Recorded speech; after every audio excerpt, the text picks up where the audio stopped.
नमस्कार, मैं अलका सक्सेना कन्या प्राथमिक विद्यालय डुमरी में वर्ग 1 से 5 की शिक्षिका हूँ।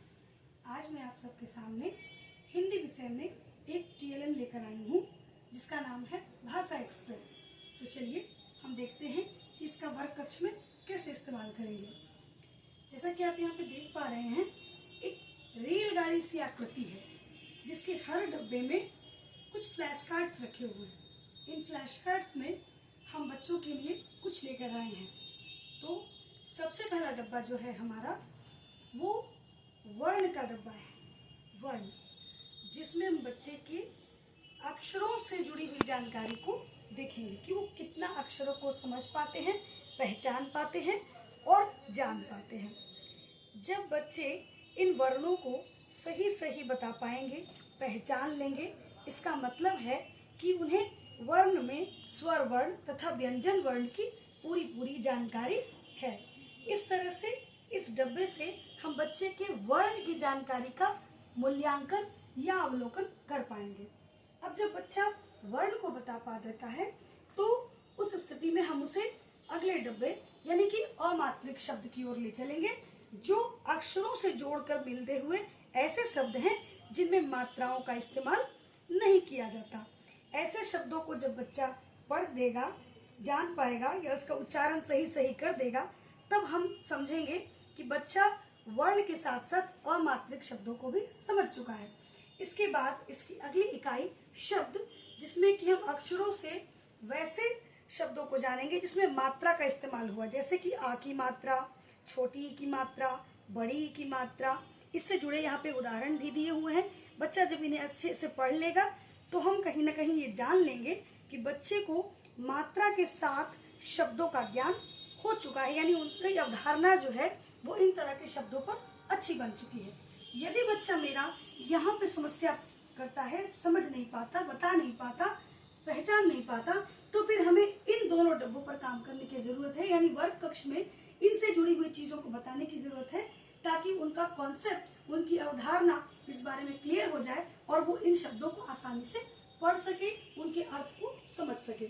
जब बच्चा मेरा शब्द बता लेगा तब हम उन्हें वाक्य के डब्बे में लेकर आएंगे। वाक्य जो है वो शब्दों को मिलाकर बनता है, और तब जब बच्चा इन वाक्यों को अच्छे से पढ़ ले, जैसे बच्चा हंस रहा है, मैं स्कूल जाता हूँ, मोहन खेल रहा है, इस तरह की रोजमर्रा के इस्तेमाल में होने वाले वाक्यों को जब वो अच्छे से पढ़ लेगा, तब हम कहेंगे कि वो इन सारी चीजों पर अपनी पकड़ बना चुका है।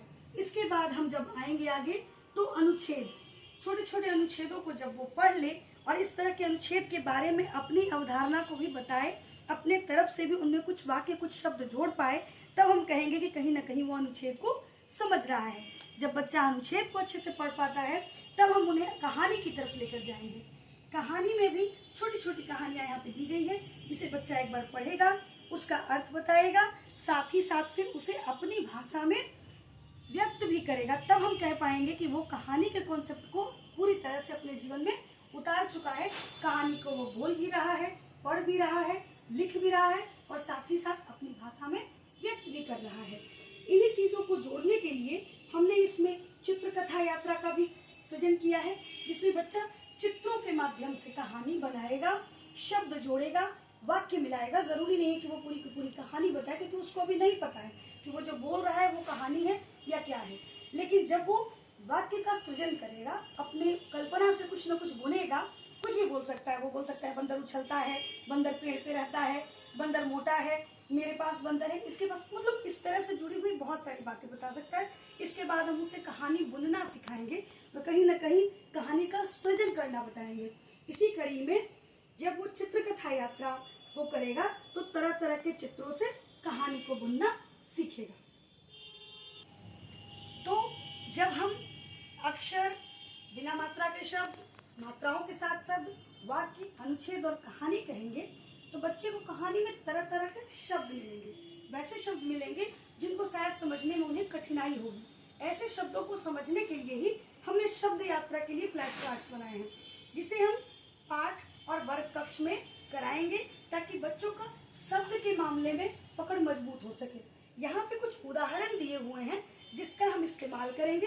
जैसे एक जैसे शब्द, जिन्हें हम श्रुति संभिन्नार्थक शब्द कहते हैं, जैसे कि हल। हल जो है वो किसी समस्या का समाधान भी हो सकता है, और हल जो है वो खेती का एक उपकरण भी हो सकता है। इस तरह के शब्दों से जब बच्चा वाक्य में देखता है तो कहीं ना कहीं वो कंफ्यूज हो जाता है कि एक ही हल है लेकिन उसके अर्थ अलग अलग हैं। लेकिन वाक्य के संदर्भ में उस हल का क्या मतलब है, ये जब उस शब्द को समझ लेगा तब वो अच्छे से कर पाएगा और उसका उपयोग अपने बोलने के दौरान पे कर पाएगा। इसी तरह से शुद्ध अशुद्ध जो कि बच्चे करते हैं अक्सर गलतियां, उन्हें पता नहीं रहता कि क्या शुद्ध है और क्या अशुद्ध है। तो इस तरह से इस तरह की फ्लैश कार्ड्स का भी निर्माण मैंने किया है जिससे बच्चे शुद्ध और अशुद्ध की अवधारणा को स्पष्ट करें। जैसे ये बर्फ शुद्ध है और ये बर्फ अशुद्ध है, यानी बर्फ कैसे लिखते हैं। जैसे ये घड़ी शुद्ध है और ये घड़ी यानी घड़ी जब है तो वो अशुद्ध है। इस तरह से वो शुद्ध और अशुद्ध के बारे में भी अपनी अवधारणा को स्पष्ट करेगा। यानी कहानी में वो तरह तरह के शब्दों को जानने के लिए शब्द यात्रा की भी तैयारी करेगा। जैसा कि आप देख पा रहे हैं, यहाँ पर एक घड़ा है और एक कौवा है। तो चलिए अब हम एक कहानी देखते हैं। एक प्यासा कौवा था जो आसमान में पानी की तलाश में घर से इधर जा रहा था, लेकिन उसे पेड़ भी नहीं, तालाब, झील, झरना, कोई भी जलाशय नहीं दिख रहा था। वो बहुत निराश हो गया था, हताश हो गया था और कहीं न कहीं उदास हो गया था। इधर उधर भटकते भटकते अचानक उसे एक दिखाई दिया। उसकी नींदें बढ़ी और धीरे धीरे नीचे गया कि शायद इसमें कुछ पानी मिल जाए। लेकिन जब वो घड़े में देखा, ये क्या, और थोड़ा सा है और वहां तक तो मेरी सोच नहीं पहुंचेगी। फिर से निराश हो गया। तब उसने अपना दिमाग लगाया, क्योंकि जब हम मुसीबत में होते हैं तभी समस्या का समाधान के लिए अपनी पूरी दिमाग लगाते हैं, पूरी ऊर्जा लगाते हैं। इस तरह से उसने आसपास देखा, कुछ कंकड़ पड़े हुए हैं। तब उसने अपनी चोंच में कंकड़ को उठाया और घड़े में डाला, तपा, फिर से उठाया, डाला, तपा। इसी तरह से तपा तपा डालते डालते डालते जब देखा तो वाह, वैसा पानी ऊपर आया। अब उसकी नींद और बढ़ गई। वो और कंकड़ उठा उठाकर घड़े में डालने लगा। डालते डालते इधर से उधर से हर जगह से कौवे ने कंकड़ को लाकर घड़े में डाला। एक वक्त ऐसा आया जब घड़े का पानी गर्दन तक आ गया। अब उसने अपनी पूंछ अंदर डाली, पानी पी लिया, प्यास बुझाई और आसमान में उड़ गया। इस तरह से कौवे ने अपनी सूझबूझ से अपनी प्यास बुझा ली। कैसी कहानी थी? चलो तालियां बजाओ।